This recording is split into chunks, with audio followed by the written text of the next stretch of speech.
So here we have the Audi A3 on a 66 plate. I'm going to start off by showing you around the outside of the car, and then we'll hop in and run through some of the controls on the inside of it. From the outside though, you can see it's a 5-door car with alloy wheels. We're going to start off inside the boot area first of all.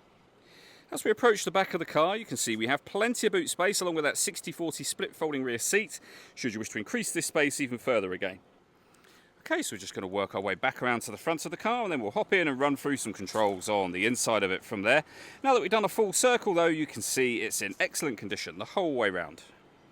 Just briefly before we climb in, I think it's well worth seeing the interior from this exterior point of view. There's plenty to run through on the dashboard, so let's hop in and we'll do that now. Okay, now that we're inside the car, we're going to start with the dials. On the left-hand side, we have the rev counter and coolant temperature gauge. And on the right-hand side, the speedometer and fuel gauge. In the centre, you can see the total miles for this car. They are 52,297. You can change information displayed above that using buttons on the steering wheel. There are various different menus available to you up here as well, all of which are accessed with the buttons just here. Underneath that, we have our cruise control.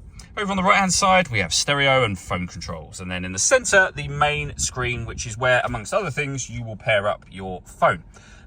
There are, as I say, other options on the screen, for example, your radio and media. So when it comes to radio in this car, we have FM, DAB and AM radio available, as you can see. If you want to listen to your own music, you can do so under the media heading.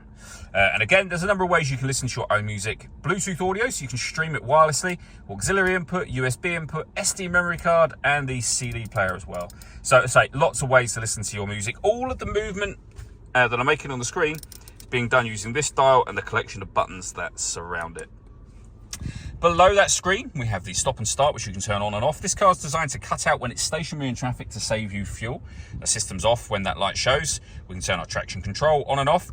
We can shut the screen away and, of course, press that button to open it out again, should you wish to.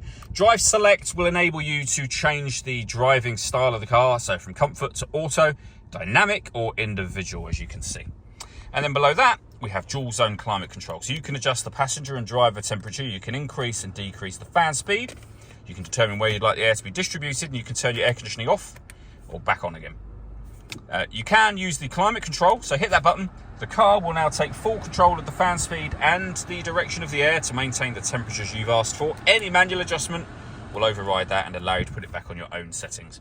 We have a 12-volt charging socket, 2 cup holders, the 6-speed manual gearbox. The controls went through just a moment ago, and then the main volume dial for your stereo as well. All that leaves me to say is thank you for taking the time to watch this video. If you'd like to come and see the car for yourself and have a test drive, please feel free to give us a call here at Surrey Specialist Cars. We'd love to hear from you soon.